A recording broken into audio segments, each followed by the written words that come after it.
Então vamos lá, gente. Eu vou começar então. Meu nome é Jordana, para quem não me conhece, e quem está comigo aqui hoje conduzindo esse bate-papo é a minha amiga e colega de trabalho, Cris. É com muito prazer e alegria que a gente recebe vocês aqui na nossa primeira roda de bate-papo literário online sobre literatura de autoria feminina. Então, há algum tempo já que eu venho gerando uma semente para executar um projeto que se volte à leitura de escritoras. E tudo começou com um namoro meu de um projeto do Leia Mulheres, não sei se vocês conhecem, que é um projeto nacional, que é lindíssimo e tem feito sucesso onde quer que ele aconteça. E só para constar, esse namoro ainda não acabou, porque eu pretendo ainda implementá-lo ele em Paranaguá, tá?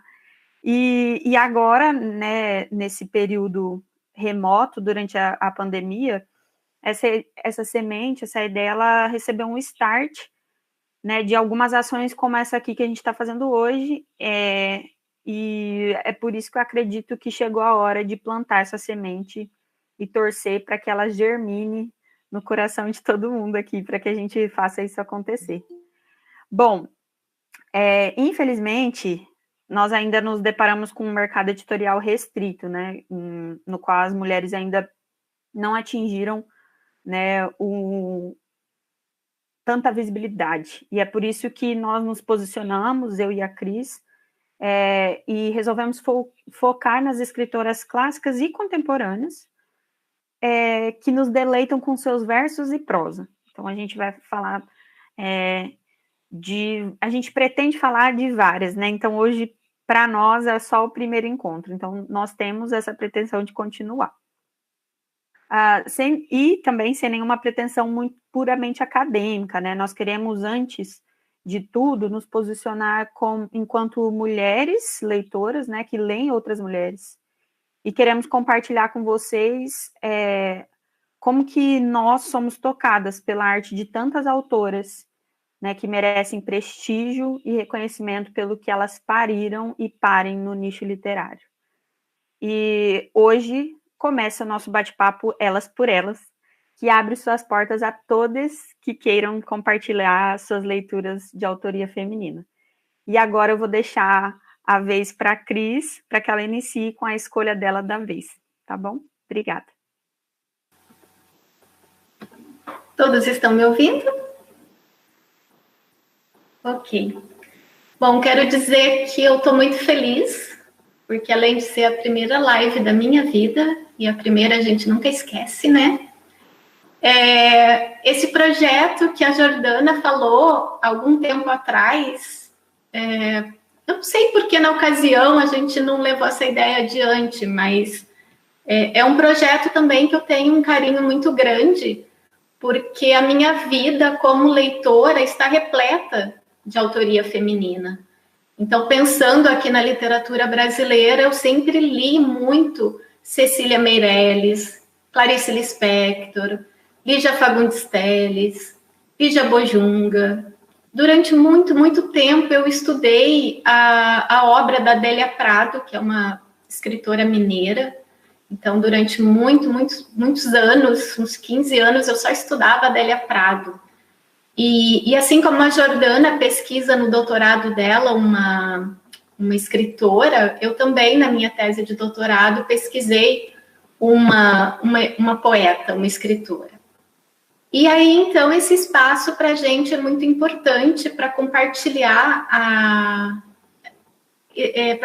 as nossas leituras de autoria feminina. Como a Jordana falou, é um espaço de divulgação de autoras que durante muito tempo foram silenciadas, foram menosprezadas, foram, né, consideradas secundárias no cânone. E um espaço como esse, eu acho que legitima e dá uma continuidade à literatura de autoria feminina.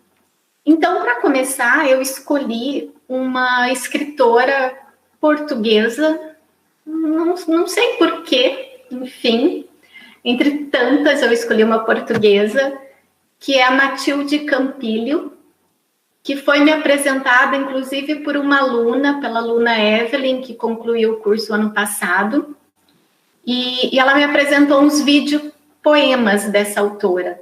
Então, se vocês clicarem lá no YouTube e colocarem Matilde Campilho, vocês vão encontrar vários poemas dela. E são lindíssimos, né? Ela narrando com o português de Portugal e algumas imagens ali muito poéticas, muito sensíveis. E eu fiquei tão encantada quando vi esses vídeos que eu comprei o livro, que é esse aqui, chamado Jockey, que é o único livro de poesias que ela publicou até agora. E ela recém lançou um livro de prosa, de contos. O lançamento foi em Portugal no início do ano, mas eu creio que nem aconteceu por causa da pandemia, então é um livro que eu nem tive acesso ainda. E esse daqui foi publicado em 2014, então já faz aí um tempinho. E teve um sucesso extraordinário, teve um sucesso que nem a própria Matilde esperava e nem a própria editora que a lançou esperava, porque em Portugal já teve 4 edições, o livro se esgotou rapidamente, e aqui no Brasil só teve essa edição e também o livro se esgotou em poucos dias. E ela foi considerada um fenômeno, tanto aqui no Brasil como em Portugal. E por que aqui no Brasil? Porque a Matilde Campilho se diz uma poeta nômade. Ela, desde muito jovem, ela tem 38 anos hoje, mas desde muito jovem ela transitou pelo mundo. Ela morou em vários lugares, ela viajou muito. E ela tem uma relação com o Brasil muito significante, porque durante 2010 a 2013, ela morou no Rio de Janeiro. E ela veio morar aqui porque um grupo de amigos disse que ela tinha que conhecer o Rio de Janeiro, porque o Rio de Janeiro era a cara dela. E se vocês pesquisarem ali a imagem dela, a face dela, até a Jordana acho que já está imaginando o que eu vou falar, ela tem assim um cabelo meio selvagem, ela parece da praia, ela parece muito do litoral, ela combina com o Rio de Janeiro mesmo, né? Então ela é sempre bronzeada e ela sempre diz que gosta de espaços abertos, ela gosta da praia, ela gosta da rua, ela gosta desses espaços amplos. E tudo isso está expresso na poesia dela. Então ela é uma poeta que consegue transformar em lirismo, transformar em poesia tudo aquilo que ela vê na rua, tudo aquilo que ela vê enquanto caminha, enquanto passeia pela praia, enquanto ela visita restaurantes. A poesia dela está, portanto, repleta dessa vivência da rua. Ela acaba resgatando aquilo que no século XIX o Baudelaire anunciou que é o poeta... Ai, desculpa que acho que travou aqui, vocês estão me ouvindo?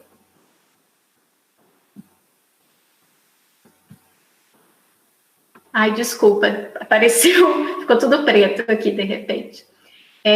Então, ela resgata uma tradição que vem do século XIX, do poeta francês Baudelaire, que o Baudelaire era o poeta que fazia o palco, a rua era o seu palco lírico, né? O muro era a sua escrivaninha, a janela era a sua escrivania. Então, era uma poesia voltada para essa amplidão da rua, para aquilo que acontecia diante dos olhos dele.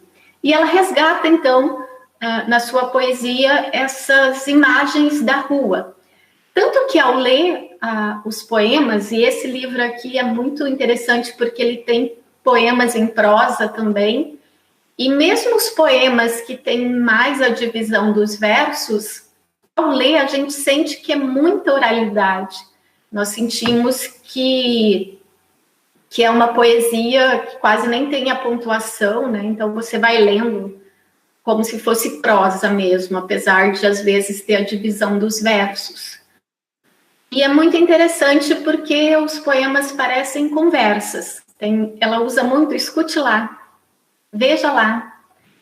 Então, parece que ela está bem próxima do leitor, parece que ela está conversando com o leitor, né? E o que me encantou, várias coisas me encantaram nesse livro, mas uma delas é que a gente tem a consciência da passagem do tempo na modernidade muito veloz. Parece que o tempo passa, a vida, o trabalho, as coisas, o dia, tudo parece muito veloz, né?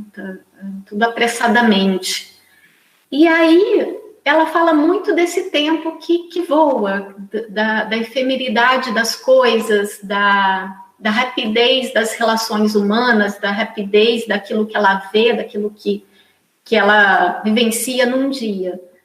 Só que isso não traz uma angústia, como normalmente a gente tem essa ideia, né, de que sentir que o tempo passa muito veloz, de que tudo é muito rápido, traz uma angústia. E essa angústia não está presente nesses versos. Então, isso acabou me encantando muito, porque ela fala de como tudo no mundo é passageiro, tudo passa velozmente, tudo é efêmero, tudo é fugidio, mas tudo é belo, tudo é intenso. Existe uma intensidade, ela mostra essa intensidade que existe no efêmero, mas não com angústia, mostra com ternura, com leveza, né? E aí, eu vou ler, aqui na contracapa tem um pequeno texto, e eu acho que esse texto aqui resume muito bem o que é a poética da Matilde Campilho, e ela foi saudada por um escritor, por um crítico literário bem conhecido em Portugal, dizendo que a poesia dela era de pura selvageria, que também acho que é uma frase que resume bem o espírito poético dessa autora. E aí, aqui nessa contracapa, vem assim: o escritor é alguém que presta atenção ao mundo. O poeta talvez seja alguém que, ao prestar atenção, se espanta com o mundo e, sobretudo, consegue fazer a linguagem se espantar com ele e dar saltos. Pois este Joaquim, de Matilde Campilho, dá muitos saltos, a todo instante. São poemas em prosa, conversas por telefone, cartas para crianças, explosões de ternura. Passeando pelas ruas do Rio de Janeiro, perseguindo carros de bombeiro pelo Brooklyn, ou contemplando ondas gigantes de um balcão, sopra deste livro um vento de pura selvageria. E aí, lendo hoje um artigo sobre ela, o autor disse assim: olha, quando eu leio Carlos Drummond de Andrade, me dá um desânimozinho. Agora, quando eu leio Matilde Campilho, me dá um ânimozinho. E eu não sei, me dá um animozão, sabe? Não sei nem se essa palavra existe, mas me dá uma alegria. Mesmo diante de tudo aquilo que é passageiro, veloz, me dá muita alegria, me dá paz. É como se eu respirasse ao ler os versos, né? E ela tem uma frase, numa entrevista, um depoimento, em que ela disse assim, que um verso é uma pausa. E eu sinto essa pausa ao ler os versos da Matilde Campilho. Bom, então, esse livro traz toda essa atmosfera do tempo fragmentado, das imagens que nós vamos vivenciando todo dia e às vezes muito velozmente, mas nada disso, pelo menos para mim, leitora, não traz angústia, pelo contrário, traz um sentimento de leveza e um sentimento de que existe, então, uma intensidade e poesia no instante, né? E aí, para, enfim, ilustrar um pouco a poesia dela, eu selecionei um poema que se chama Príncipe no Roseiral. Depois vocês vejam ela lendo, porque é muito interessante. A escrita dela mistura, como ela morou no Brasil por 3 anos, ela mistura a dicção português do Brasil com português de Portugal, e Agora, ela lendo o poema, ela é uma portuguesa, assim, de A a Z, né? Com sotaque, com a expressão, a dicção portuguesa. Mas, na escrita, ela vai oscilando entre o português daqui e o português de Portugal. E esse livro, como ele foi gestado, ele foi gerado enquanto ela morou no Rio de Janeiro por 3 anos, né? Porque ela morou aqui até 2013, o livro saiu em 2014. Ele mistura as duas coisas, ele mistura um pouco da dicção do português daqui, do nosso português, e do português de Portugal. Bom, e aí então, para vocês conhecerem um pouco, eu vou ler esse poema chamado Príncipe no Roseirão. Escute lá. Isto é um poema. Não fala de amor. Não fala de cachecóis azuis sobre os ombros do cantor que suspende os calcanhares na beira do rochedo. Não fala do Rolex, nem da bandeirola da Federação Uruguaia de Esgrima. Não fala do lago drenado na floresta americana. Não diz nada sobre a confeitaria fedorenta que recebe os notívagos para o café da manhã quando o dia já virou. Isto é um poema. Não fala de comoções na missa das 7, nem fala da porcentagem de mulheres que se espantam com a imagem do marido aparando a barba no ocaso. Não fala de tratores quebrados na floresta americana. Não fala da ideia de norte na cidade dos revolucionários. Não fala de choro, não fala de virgens confusas, não fala de publicitários de cotovelos gastos. Nem de manadas de servos. Escute só. Isto é um poema. Não vai alinhar conceitos do tipo liberdade, igualdade e fé. Não vai ajeitar o cabelo da menina que trabalha com afinco na caixa registradora do supermercado. Não vai melhorar. Não vai melhorar. Isto é um poema. Escute só. Não fala de amor, não fala de santos, não fala de Deus. E nem fala do lavrador que dedicou 38 anos a descobrir uma visão quase mística do homem que canta e atravessa a Estrada Nacional 117 para chegar em casa ou em algum lugar próximo de casa. Então, esse é o poema que eu escolhi para ler. Depois, no final, aqui, qualquer coisa, eu leio mais um outro, mais curto, ou um poema em prosa também, que eu separei um aqui, que eu acho lindíssimo. Mas é isso. Então, eu queria compartilhar aqui a minha leitura dessa poeta portuguesa contemporânea que expressa muito na sua poesia também aquilo que vivenciamos, aquilo que vimos, numa linguagem, eu acho que super antenada com aquilo que acontece, tá? É isso, primeiramente. Aí depois, agora eu passo a palavra para a Jordana vai apresentar a escritora que ela selecionou e depois nós continuamos a conversa e vocês podem perguntar e eu posso falar um pouquinho mais dela, tá bom? Cris, obrigada. Aqui nos comentários o pessoal já está falando que amou. Obrigada pelo presente. E eu queria fazer um comentário que eu já fiz para a Cris, mas daí eu vou compartilhar com vocês também, porque quando a Cris me mostrou essa autora, eu também fiquei muito apaixonada, achei que ela é genial e com certeza vai ser uma das autoras que eu vou consumir daqui em diante, né? E eu acho que esse também vai ser o espírito desses encontros que a gente pretende fazer, que é para a gente conhecer novas autoras, né? E dar força para as manas que escrevem. Bom, a autora que eu escolhi para hoje, eu acho que vocês já conhecem, né? Na verdade, eu escolhi uma obra dela só para falar com vocês, e o nome em inglês é Milk and Honey, né? Em português, ele foi traduzido para Outros Jeitos de Usar a Boca. né? Não sei se vocês conhecem, da Rupi Kaur, acho que é assim que fala o nome dela. E para quem me conhece, sabe que eu sou mais da praia dos romances, né, e tal.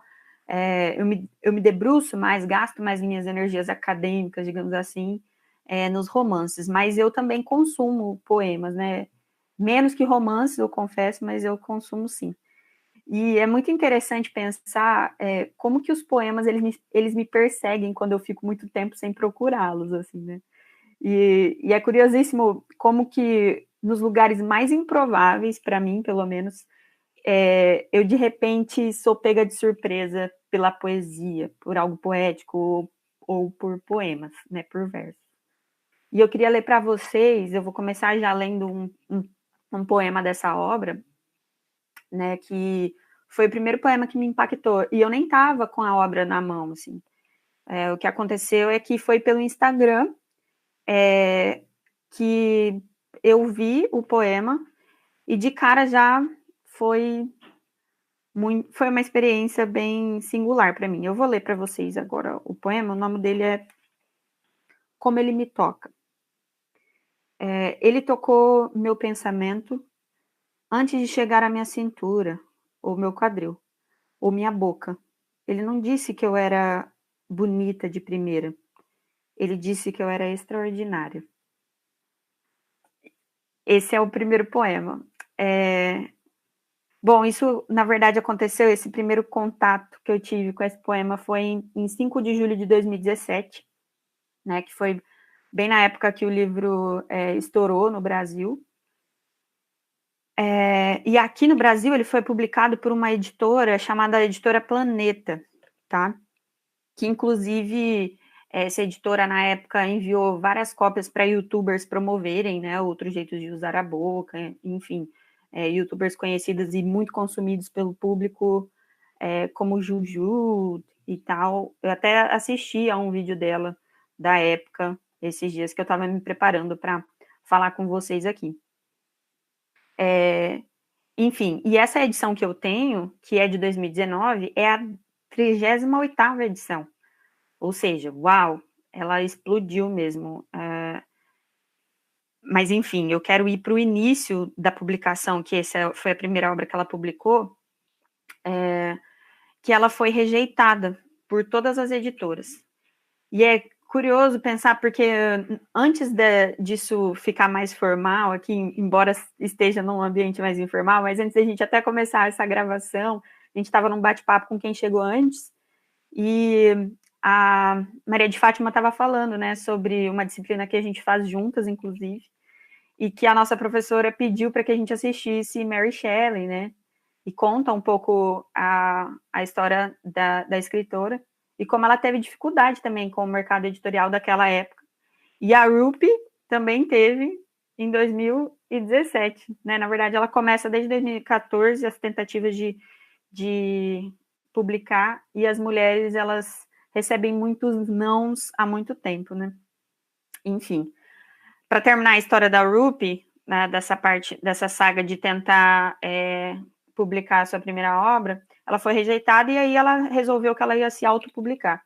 E o self-publishing no mercado editorial mundial é algo que tem um impacto negativo, digamos assim, né? Isso pode gerar impacto negativo.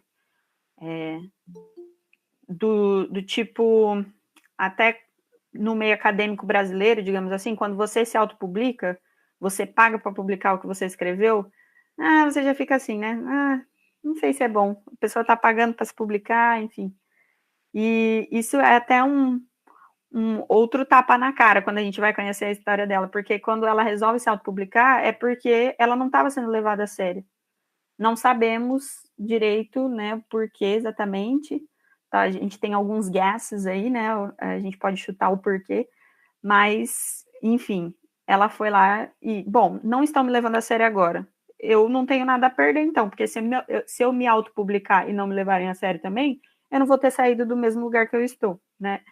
E ela apostou, ela conseguiu, e, bum, teve uma recepção calorosa, e subiu logo para o primeiro lugar na lista dos mais vendidos do The New York Times, e ficou nessa lista dos mais vendidos por mais de um ano, né? Mas, enfim, O que eu acho de mais fascinante na obra dela é a multimodalidade e a representação da nossa realidade local.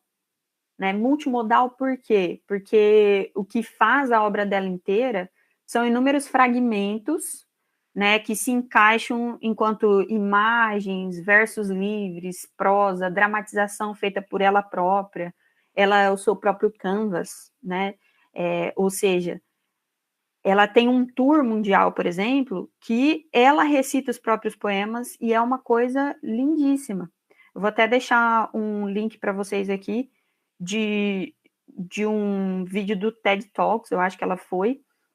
Eu até compartilhei com a Cris esse vídeo e é lindíssimo. Tem legenda em português, ela está recitando em inglês, tá? Mas tem a legenda em português. Acho que vale a pena vocês assistirem depois que a gente terminar aqui, tá bom, gente? Não vai assistir agora. Mas, enfim, são esses fragmentos, né? E até nesse momento em que ela sobe ao palco para recitar a sua poesia, todos os elementos que acompanham fazem parte da obra e que faz dessa obra um todo, né? Então, até a escolha do figurino dela é muito representativo. Ela hoje, na verdade, ela deu uma entrevista para Emma Watson sobre a trajetória dela e esses tours que ela faz, né, mundialmente, e ela disse que ela está usando estilistas indianas e que faz parte do pacote total. Por quê? Porque ela nasceu na Índia. Ela se mudou para o Canadá quando ela tinha 3 anos de idade. Então, o pai dela era um refugiado e levou ela para lá. Então, ela é de origem indiana. Então, ela faz esse quebra-cabeça, né? Tem esses fragmentos que faz aquilo tudo um todo. E, além disso, né? Além do figurino e tal, tem as postagens no Instagram. Ela ficou conhecida como uma Insta Poet. Então, é um poeta do Instagram. Ela começa lá, ela foi deixando fragmentos, né? Ela foi deixando alguns poemas no Instagram. Ela começou a ter mais visibilidade pelo Instagram. E a partir da visibilidade que ela conquistou nessa rede social, é que ela resolveu investir numa autopublicação, né? E aí, eu também a considero local, por quê? Porque, embora o lugar dela de fala seja de uma indiana que se mudou para o Canadá com 3 anos de idade, né, filha de refugiado, porta-voz de uma cultura que é hostil com as mulheres, né, e isso é marcado até nos aspectos linguísticos, né, adotados na escrita dela, porque se vocês observarem, não sei se vocês conseguem enxergar aqui, mas tudo na capa, aqui no finalzinho, tudo que ela escreve aqui dentro, tudo está em lowercase, minúsculas, né, em letras minúsculas. Ela não usa letra maiúscula em momento algum. E, além disso, a pontuação do texto dela é elementar, assim, só tem ponto final, não tem vírgula, porque ela se apropria do Punjabi, acho que é assim que fala, né? O Punjabi, que são aspectos linguísticos adotados de uma língua lá da Índia mesmo. Então, ele não, ou Punjabi, eu não sei direito como que se pronuncia. Então, ela traz esses aspectos do Punjabi, ou Punjabi, para o inglês. Ela publica em inglês, então, mas ela traz esses aspectos linguísticos de uma língua da Índia e transforma isso também como um elemento da arte dela, né? Então, ela traz esses aspectos do que é mais local para ela, mas ela expressa temas e dilemas globais do universo feminino. Por isso, local. É local, mas é global. E para mim, essa autora ela consegue dialogar muito bem com a esfera globalizada de um mix digital versus in-person, né? Ela é uma Insta Poet, né? Que é como ela ficou conhecida pela plataforma do Instagram. Então, ela soube driblar o mercado editorial e ela conseguiu falar sobre feminilidade, dor, amor, rupturas e cura. Né? Ela é declaradamente feminista. A autora, ela nos traz um viés que enxerga a dor, a força, a resistência, a resiliência, a beleza de ser mulher, né? E ela faz tudo isso numa viagem para dentro, que traz o que há de mais visceral com uma delicadeza e uma simplicidade muito impressionante para mim, né? Bom, os versos livres dela, a linguagem simples, a pontuação elementar, tudo isso me lembra muito o que o Hemingway fazia e dizia, né? Make the most out of the least, que seria tirar o máximo proveito do mínimo. E para mim a Rupi consegue fazer isso. Então, o que leva, tudo isso leva a obra dela num movimento poético que democratiza o acesso à sua arte engajada. Que não curiosamente, né, ela conseguiu se tornar uma best-seller. Então, esse aqui é só a primeira obra dela publicada, mas ela já tem outra. E pela entrevista que eu assisti, que ela deu para Emma Watson, foi que ela está trabalhando em peças também. Enfim, é isso. Eu quero ler agora um poema de cada parte dessa obra dela. Eu vou explicar um pouquinho como que é essa obra. Como eu disse para vocês, como é multimodal, é uma linguagem multimodal, há desenhos aqui dentro, né? A ilustração foi feita por ela mesma. Então, ela já tinha também essa prática de desenhar desde pequena, e ela até disse nessa entrevista que eu já mencionei que os desenhos vieram antes dos poemas. Isso é muito legal, né? Então, ela explicou que quando ela foi observar os desenhos com os poemas, os desenhos de muito antes com os poemas, ela percebeu que aquele sentimento, aquilo que ela expressava, já acontecia há muito tempo.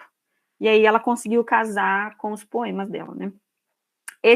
Essa obra aqui é dividida, então, em 4 partes, né? As 4 partes são a dor, o amor, a ruptura e a cura. E eu vou tentar ler um de cada, mas eles são bem curtinhos, então dá tempo, tá? Eu vou ler um de cada aqui. E se eu pudesse, eu lia o livro inteiro para vocês, viu? Porque eu gostei muito dessa obra aqui. Para vocês terem uma noção, aqui nós temos 203 páginas. 204 páginas, né? Eu sentei numa sentada, eu devorei esse livro, assim, porque, embora sejam muitas páginas, são poemas curtos, e fica um em cada página, né? Então, e vem junto com a ilustração. Então, eu vou ler aqui para vocês da parte da dor. Esse poema não tem nome, tá? Você me diz para ficar quieta, porque as minhas opiniões me deixam menos bonita. Mas eu não fui feita com incêndio na barriga para que pudessem me apagar. Não fui feita com leveza na língua para que fosse fácil me engolir. Fui feita pesada. Metade lâmina, metade seda. Difícil de esquecer e não tão fácil de entender. Eu vou agora para aquele primeiro poema que eu li para vocês, que foi o primeiro que eu tive contato, é da parte do amor. E eu vou ler mais um da parte do amor para vocês. Então é esse aqui, ó. Super curto, muito parecido com o que a gente já falou naquele varal de poesias de poemas epifânicos, né? Ou haikais, poemas curtos. Então esse aqui, para mim, foi bem significativo. Veja se faz sentido para vocês também. É a sua voz que me despe. E aqui tá a ilustração. Não sei se vocês conseguem ver. Não? Aqui. Agora eu vou para outra parte. Vocês podem ver que eu marquei vários, né? Não sei se vai dar tempo de ler todos, mas eu vou ler um agora da outra parte do livro, que é a parte da ruptura.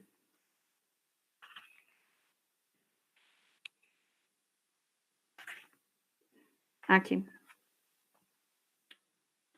Eu não fui embora porque eu deixei de te amar.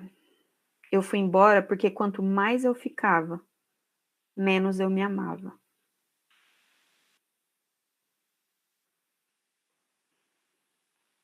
E agora eu vou para outro, que é da última parte do livro, que é a cura. Deixa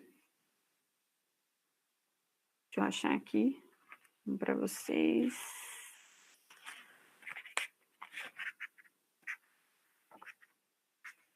Esse aqui é ótimo. Eu adorei. Olha só. Da próxima vez que ele comentar que os pelos das suas pernas cresceram de novo, lembre-se, garoto, que o seu corpo não é a casa dele. Ele é um hóspede. Avise que ele nunca deve passar por cima das boas-vindas de novo. E para fechar, eu vou ter que ler mais um desse aqui. Só um pouquinho. Esse aqui, na verdade, eu gostei muito mais desse último poema que eu vou ler para vocês em língua inglesa, tá? Ela publica em língua inglesa. Eu gosto mais dele em língua inglesa, mas eu vou ler para vocês em português, tá? Eu tenho o PDF dele todinho em inglês, então quem lê em inglês, eu posso passar o PDF para vocês se deliciarem com Milk and Honey, tá bom?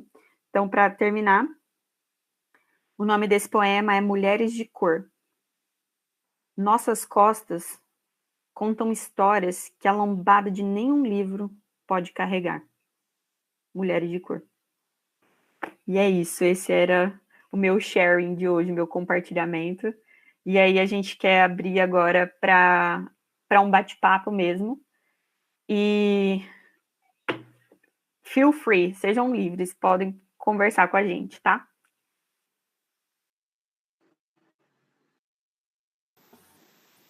Alguém gostaria de comentar? Perguntar? Tenho que comentar, pelo amor de Deus. Eu gostei muito quando a Jordana falou assim, né, da beleza da mulher. Então, até a Cris, que conhece mais os meus poemas, né, eu falo muito disso, né? Eu falo do corpo da mulher, porque não tem coisa mais bonita, né? Acho que a mulher, a poesia, né? E é por isso que eu escrevo, né, muito assim sobre o corpo, né? O corpo feminino, o corpo amado, o corpo não amado, isso não importa, né? Se é magro, se é gordo, se é de cor, né? Então, assim, a beleza da mulher e a poesia, Jesus amado, não tem o que comentar mais. Nós, mulheres, somos poesia. Tá, com certeza.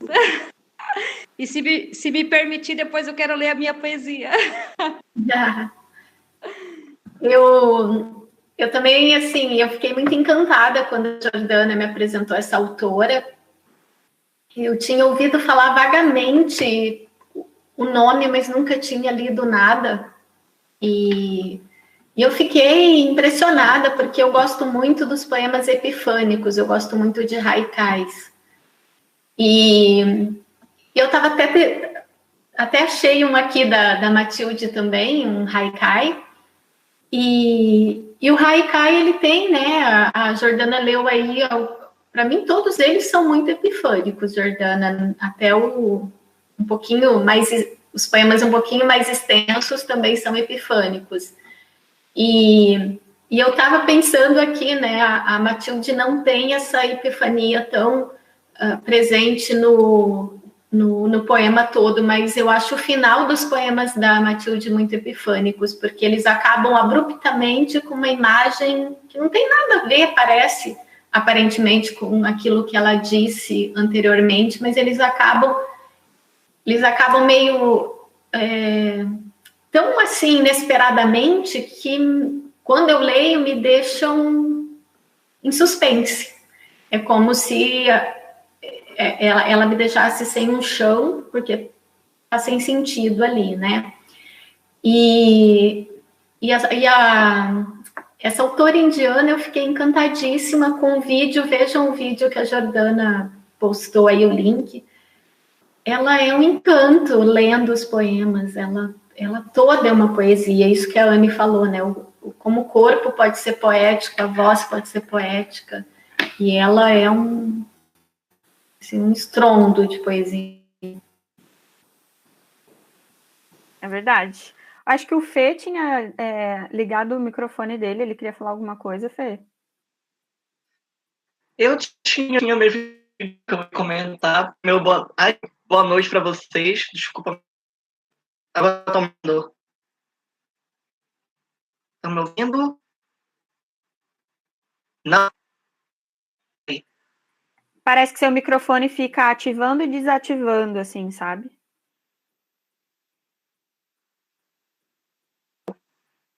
E agora? Agora tá ouvindo? Isso, pode continuar falando. A internet está um pouco aqui. Primeiro, dizer que eu estou feliz, eu acho que só estão os poucos garotos que estão aqui, né? Meus tantas mulheres. Isso já é muito. Agora você saiu e agora nesse live, a maioria. Mas me sinto honrado, primeiro, porque eu estou reencontrando mulheres na minha vida, que as mulheres sempre tiveram uma participação muito grande na minha história, nas andanças que eu tenho. A Jordana, que é uma professora muito grande. A Cris, que foi minha professora duplamente, não quero nem comentar. Parabenizar, a declaração de vocês foi linda, as autoras estão pesquisar bastante, vou anotar com mais cuidado, porque a gente fica... Só eu preciso anotar os nomes direitinho, que eu tô ficando meio esquecidinho, mas tudo bem. Eu poderia falar de diversas autoras que eu conheci ao longo do meu caminho, como pelo eu conheci como Moacir, por exemplo. Poderia falar da Amora, que é a Amora Moreira, para quem não sabe, é uma escritora trans, que esteve no 2016 no Val. Poderia falar dela. Só não vou falar de cartas portuguesas, Cris, porque a autoria até hoje não se sabe de quem, então não vou conseguir citar da maneira que eu gostaria, mas todo mundo sabe que Cartas Portuguesas virou minha obra favorita. Mas quem me conhece sabe que eu procuro trazer pessoas que tenham com assim, os meus laços, né, dizendo. E tem duas autoras que eu queria trazer. A primeira é Eneida de Moraes, que é uma autora paraense, uma grande autora, se não é o nome da literatura paraense, envelhecida. Ela é autora de diversos crônicas juntos, acho muito interessante, ainda mais que ela usou muito do carnaval para fazer crônicas com relação à sociedade, uma autora à frente do seu tempo. Eu vou até disponibilizar aqui um link de um trailer. Vocês estão ouvindo bem? Acho que deve estar caindo, né? Ele está bem truncado, Felipe. Aí a gente ouve... É que eu acho que a internet ficou ruim. Deixa eu ver. Mas deixa o link aí pra gente. Deixa o link de um documentário, na verdade é um trailer, um documentário, um conto da Eneida, que se chama Promessa Azul e Branco. Acho que vocês vão gostar muito. Eu infelizmente não consegui achar ele totalmente disponível, mas eu vou disponibilizar o trailer para vocês verem a sinopse da história. Eu queria dar foco, e aí, peraí, cadê? Gente, tá horrível aqui, mas tudo bem. Aqui o link, deixei aqui do trailer. Mas de que eu queria falar hoje, justamente, é de uma autora que eu fui apresentar. Oi? Não tá conseguindo entender? Ai, gente, tá... Peraí. Tá bem ruim, Felipe. Tá. Deixa eu ver se eu... Ai, o pior é que não dá nem pra trocar. tá bem. Eu vou deixa eu estar aqui. Eu vou tentar. E agora, amigo? Eu tirei a imagem, só para ver. Para ficar só com a voz. Ver se com a voz. Não, tá bem falhando ainda. Conseguiu? Tá melhor? Tá pior? Igual. Para mim tá igual também. Eu não consigo daí entender tudo que você fala, Fê, porque fica tudo cortado.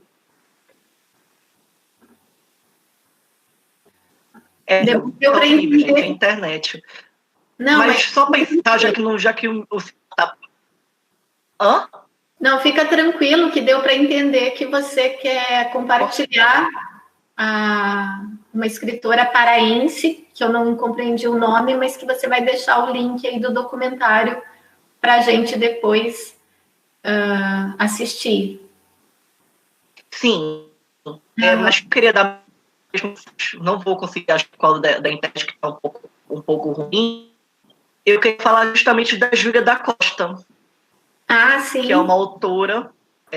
Quem é de Paraguá sabe.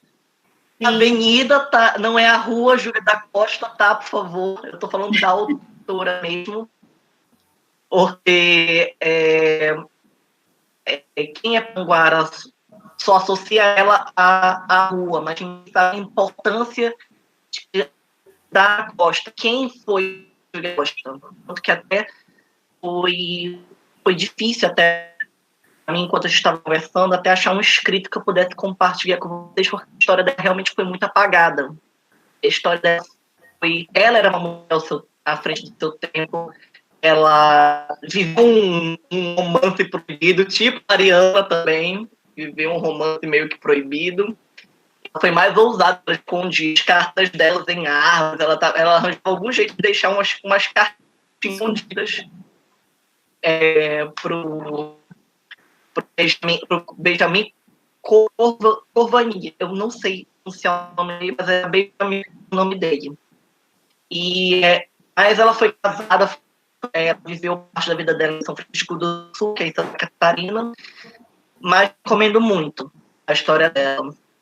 Recomendo demais a Júlia da Costa, que também é pessoa. E eu fui apresentado justamente a Fátima quando a gente foi fazer um trabalho sobre autores paranaenses. Então, recomendo. Inclusive, nós fizemos uma edição do Varal de Poesias em homenagem a Júlia da Costa. Não sei se foi na época da Anne, se a Anne estava presente. E nós convidamos um autor que ganhou até o prêmio Jabuti com o romance sobre a Júlia da Costa. Enfim. Não foi da minha época, mas deixa eu aproveitar e falar. Fê, né? Como é que é o nome do rapaz? É Fernando? Felipe. Felipe? Então, Felipe, eu sou autora de um projeto sobre Júlia da Costa. Depois, se você quiser dar uma olhadinha lá no meu Face, tem tudo lá sobre ela. E também aproveitando para falar sobre Mariana Alcoforado também, tenho autoria, né? Eu refiz as 5 cartas de Mariana Alcoforado. O nome da minha coletânea de cartas chama-se Marianas Avessas. Também, se você quiser dar uma olhada mais tarde, tá bom? Fica feito o convite. E são lindas. Eu quero, não conheço ainda. Eu refiz, é a Mariana do século XXI. Passa pra gente, você tem algum link, alguma coisa? Eu quero. Com certeza. E Júlia da Costa também, é um projeto que eu fiz, começou ano passado, né? Eu sou professora do Estado. Aí, em sala de aula, eu fui apontar para os alunos, fui falar sobre a rua Júlia da Costa. Mas fica ali na rua Júlia da Costa. E nisso me deu aquele clique, né? Eu falei assim, mas calma aí, Júlia da Costa, né? Não é só uma rua. Aí foi que começou toda a ideia do projeto.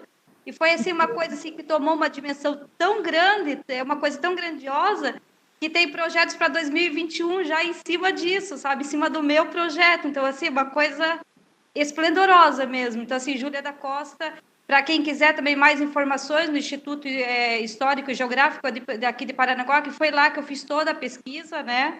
Agora eu também me preparando para o mestrado, também já estou preparando, né, minha tese, né? Então, até anotei aqui, as controvérsias, né? Júlia da Costa e as controvérsias entre o que entre os fatos e o imaginário, porque ela tem duas vertentes, né? Uma história com duas vertentes.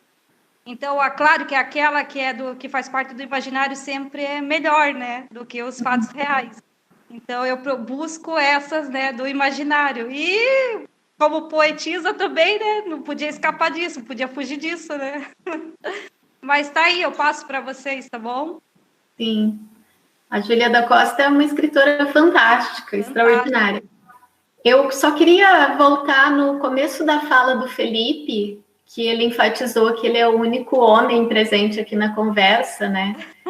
Como um encontro elas por elas, parece que já isola, né, as mulheres de alguma forma.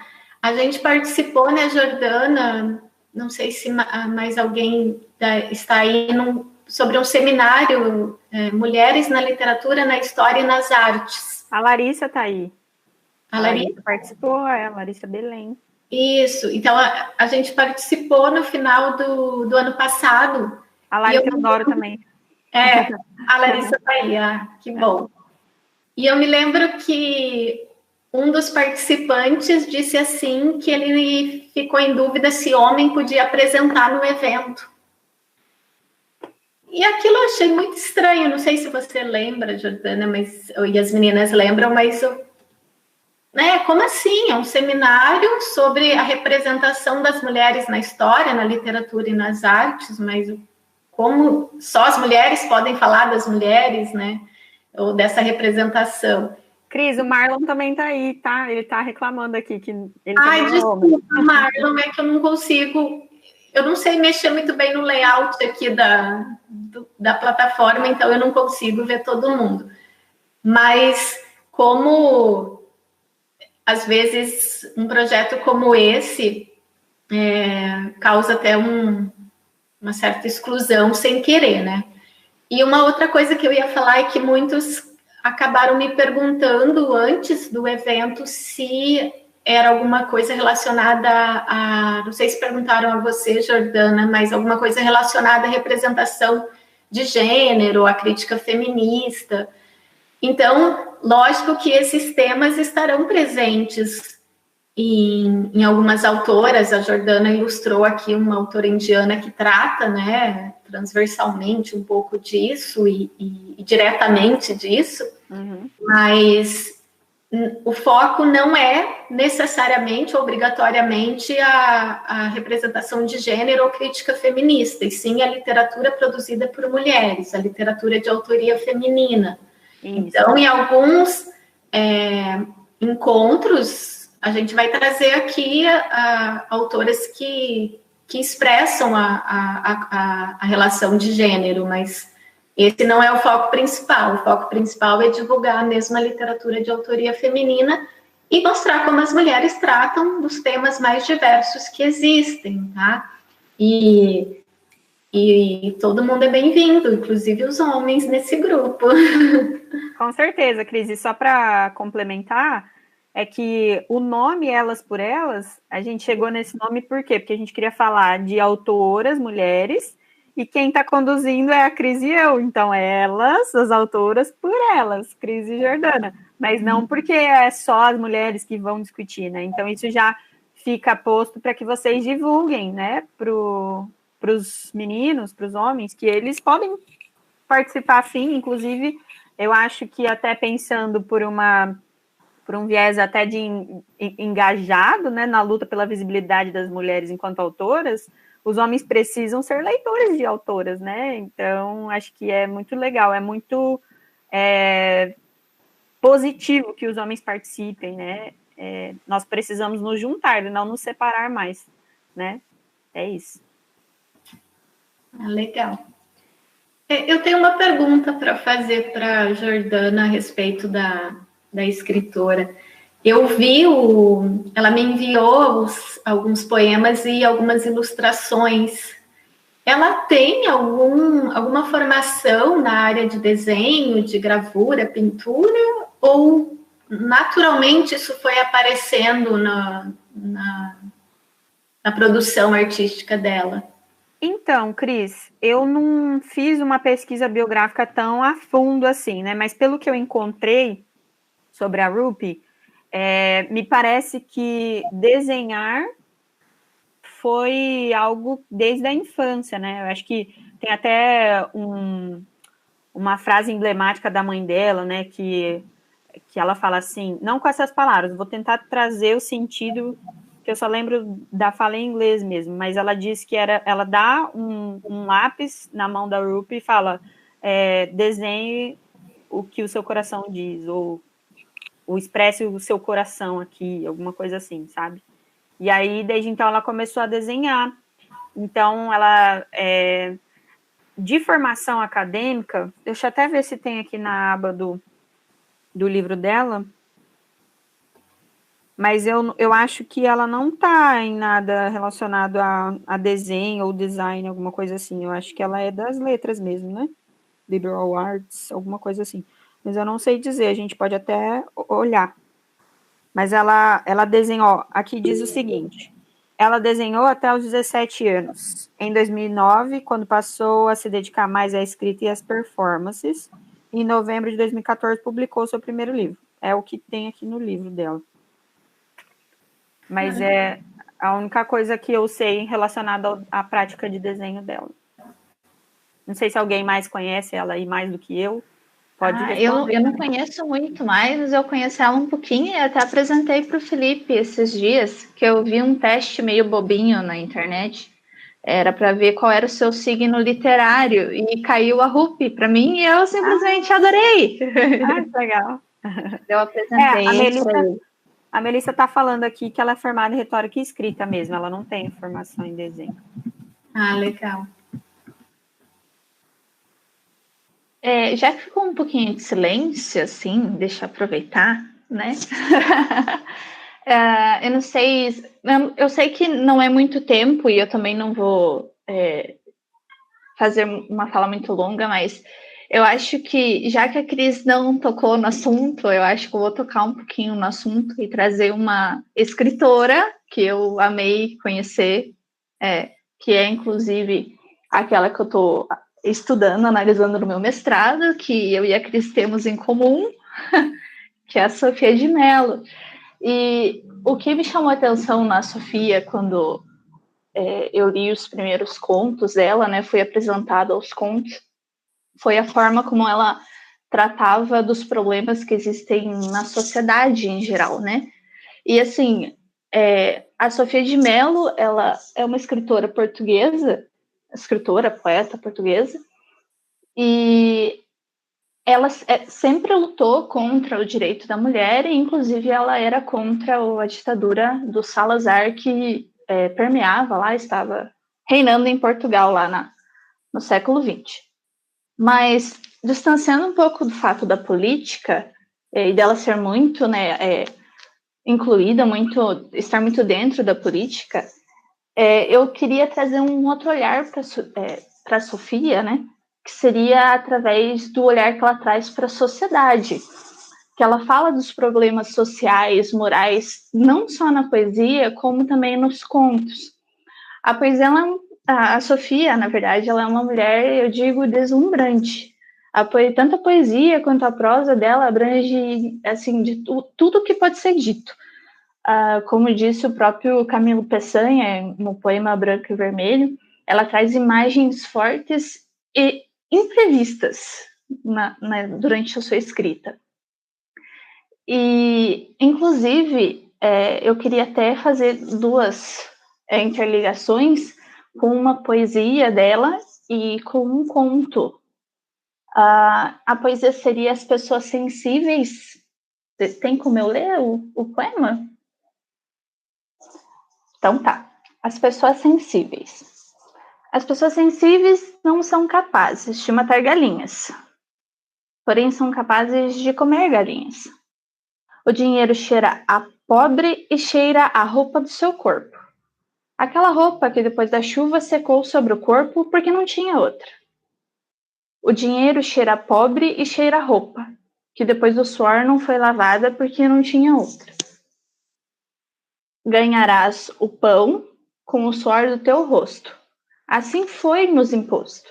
E não, com o suor dos outros ganhará o pão. Ó vendilhões do templo, ó construtores das grandes estátuas balofas e pesadas, ó cheios de devoção e de proveito. Perdoai-lhes, Senhor, porque eles sabem o que fazem. Essas duas últimas frases finais da poesia de Sofia foi em um dos encontros que eu tive com a Cris, na minha orientação de TCC no ano passado, que quando ela me falou, aquilo me chocou, assim, deu um entrave, que eu falei, eu preciso ver essa poesia. E pensando um pouco nela, reparei que ela, além de escrachar os problemas da sociedade, jogar na cara da gente um problema social muito grande, dentro dessa poesia que não é tão extensa, ela traz também esse conteúdo em um conto dela, que, aliás, é um dos 4 contos que eu estou analisando no meu mestrado, que é O Homem.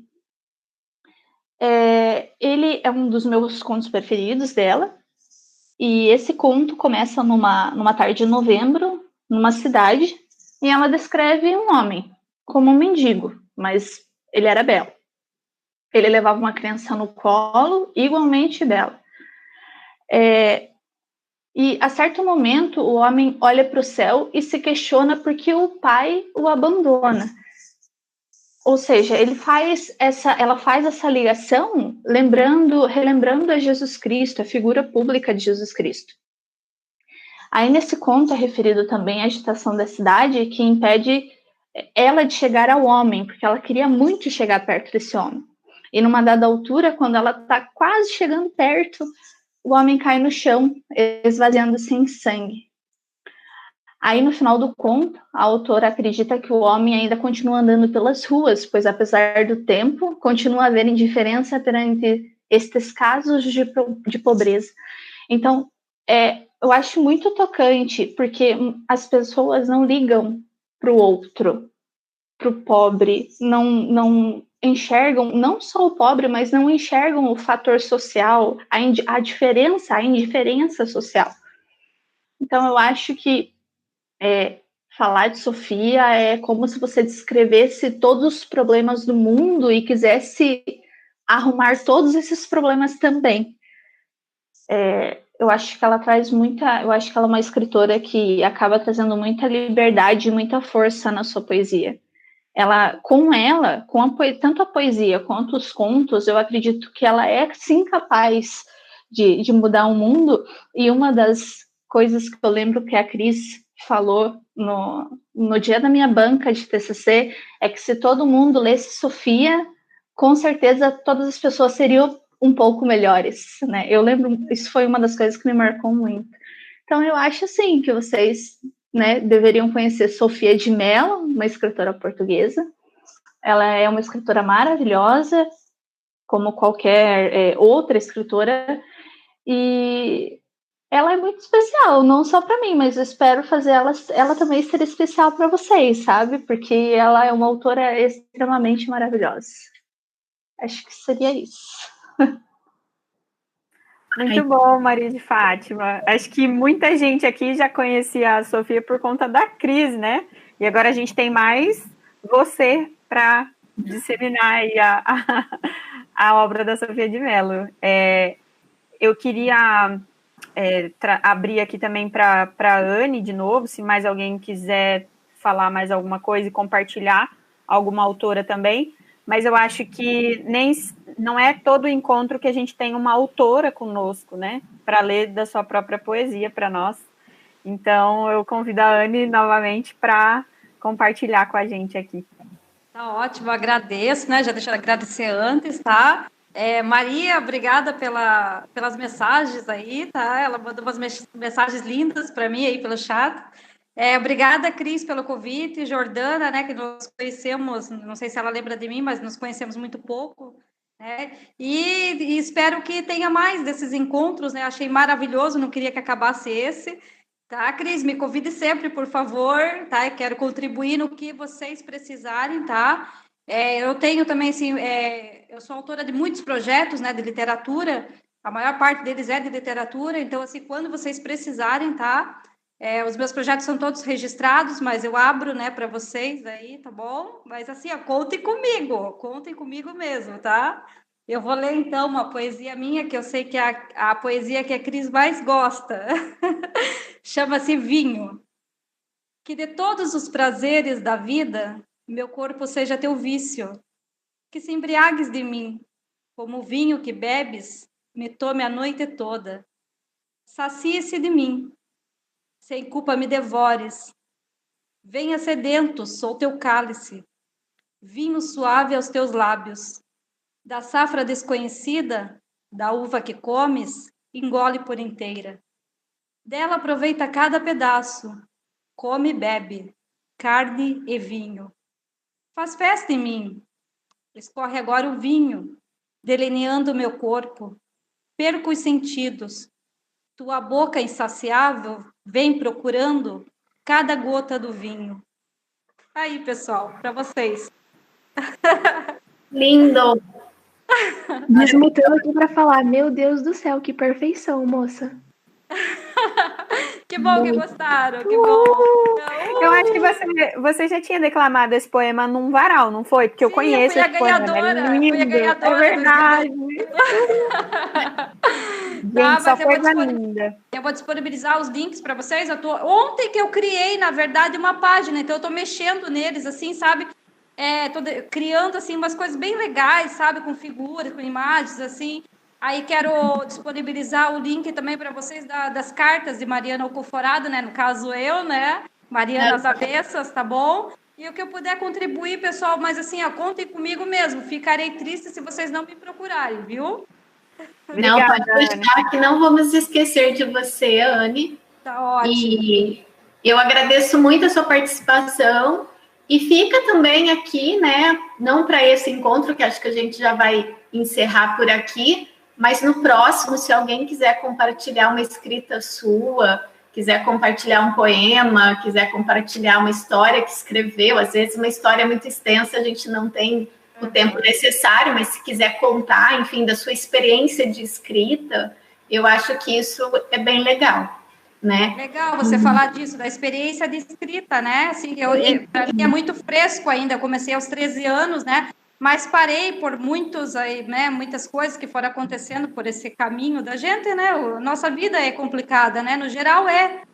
Sim. Então, assim, mas esse resgate, assim, sabe, de quem eu sou hoje, então, assim, me faz chorar, na verdade, mas, assim, para coisas boas, né? Saber aquela pessoa tão malhada que eu fui lá atrás, né? Que não era ninguém, né? Para muitos. Mas, assim, embora hoje eu sendo para mim mesma, tá ótimo, né? Mas, assim... mas, assim... Aí já fez mas, é claro, é bom a gente dividir. Eu adoro dividir as minhas coisas, né? As minhas poesias. Eu tenho contos, eu tenho crônicas, eu tenho haikais.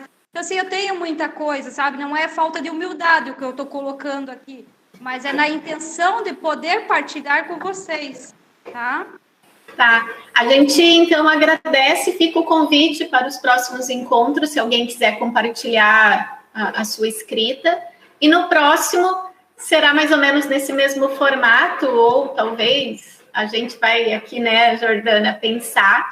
E daí a Jordana vai trazer uma outra escritora, eu também compartilhar com vocês a leitura de uma outra escritora. E a gente daí, então, espera vocês aqui no próximo. Aí, só para terminar, Cris, queria aproveitar a fala da Maria de Fátima, que contribuiu bastante conosco hoje, e incentivar todo mundo que pesquisa literatura e autoras para falar dessas autoras aqui com a gente também. Né? É muito lindo e muito gratificante ver a Maria de Fátima, por exemplo, compartilhando coisas que foram semeadas pela Cris, por exemplo, né? E que a gente vê florescendo agora. Isso é muito legal. Eu não sei se mais alguém gostaria de falar alguma coisa, mas eu queria encorajar também a Cris. Acho que a Lara e Belém quer falar. Não, eu queria só agradecer por esse encontro que vocês estão fazendo. Que saudade dessas duas professoras maravilhosas. E, sei lá, principalmente no momento que a gente está vivendo, esses encontros, falar de poesia, nossa, coisa mais linda, eu acho que existe no mundo, deixa o nosso coração quentinho e com um pouco de esperança, né? Porque, sei lá, a gente tá vivendo um momento tão ruim e falar de coisa boa é sempre bom, né? Que bom. Só queria agradecer mesmo. Obrigada, a gente que agradece. Agradecemos muito. Eu queria incentivar também, Cris, que você lesse para terminar. Eu também queria ler outro poema aqui, mas se você prometeu ler mais um, né, da autora que você trouxe hoje, então a gente gostaria de ouvir mais um poema e depois eu vou ler um para fechar também. Tem uma companhia aqui, que essa é a minha gatinha, que ela adora uma live, ela participa de todas comigo. Eu vou ler a metade de um poema em prosa, porque ele é um pouquinho extenso. Chama-se Notícias Escrevinhadas na Beira da Estrada. E aí eu vou ler só metade, mas qualquer coisa depois eu disponibilizo ele na íntegra. Não sou de choro fácil, mas um composto orgânico cujas moléculas contêm as instruções genéticas que coordenam o desenvolvimento e funcionamento de todos os seres vivos me comove. Cromossomas me animam, ribossomas me espantam. A divisão celular não me deixa dormir, e olha que eu moro bem no meio da montanha. De vez em quando vejo passar os aviões, mas isso nunca acontece de madrugada. A noite guarda toda para o infinito silêncio. Vai, passarinho. Soube de uma canção cujo refrão dizia: eu morreria por você. Fiquei pensando que mais da metade das canções do mundo dizem isso, mas eu nunca entendi isso. Negócio de amor e morte, credo. Lá na escola, eles ensinavam que o amor são 7 vidas multiplicadas. Então, acho que o amor é o contrário do fim. Sei lá, o mundo está mudando tanto. Não sou de choro fácil, a não ser quando penso em determinados milagres que ainda não aconteceram. Desculpa que tem uma trilha sonora da chuva aqui no fundo, não sei se ficou muito... Cris, que lindo! Ótimo, ótimo. O poema dela é lindíssimo. Lindo. Agora, então, a Jordana. Tá, eu vou ler aqui o último para a gente terminar. Eu poderia ficar aqui a noite toda, na verdade, conversando com todos sobre poemas, mas vamos lá, a gente tem que terminar. Quero pedir desculpa a todas as mulheres que descrevi como bonitas, antes de dizer inteligentes ou corajosas. Fico triste por ter falado como se algo tão simples como aquilo que nasceu com você fosse seu maior orgulho, quando seu espírito já despedaçou montanhas. De agora em diante, vou dizer coisas como você é forte ou você é incrível. Não porque não te ache bonita, mas porque você é muito mais do que isso. Lindo, lindo, lindo. Gente, eu tô com vontade de chorar, pelo amor de Deus. Eu não quero que termine. Ainda bem que tem o próximo, e o próximo, e o próximo. Com certeza. Ai, que tenha mesmo. Foi lindo, gente. Foi lindo o dia da noite de hoje. Lindo, lindo. Parabéns para todos. Obrigada. Foi muito especial pra gente, né, Jordana? E muito. Que bom que vocês estão aqui. E saibam que a gente estava com um friozinho na barriga, né, Cris? A gente ficou o dia inteiro comentando sobre esse momento que a gente ia ter com vocês. E eu, Cris, eu tô nervosa, eu não sei como vai ser. E a Cris, é a primeira live da minha vida. Enfim, foi muito bom. Me senti em casa até, né, Cris? Não é como sala de aula, mas sim, que gostoso. Muito bom compartilhar esse momento com vocês, gente. Muito obrigada. E eu não deixo de ficar vermelha mesmo assim a distância, né? Só deixa eu fazer só mais um comentário que tem o pessoal mandando chat aqui para mim. Meu nome é Anne Kelly Souza, que estão perguntando aqui, querem me adicionar lá no Face, tá? É Anne Kelly Souza. Tá? Obrigada pelas mensagens lindas aí que me mandaram. Tá. Obrigada, gente. Tchau para todos. Foi muito bom. Adoramos. Um beijinho. Beijo a todos. Beijo, Tchau, até o tchau. próximo. Se cuidem, até o próximo. Até o próximo. Tchau. Tchau.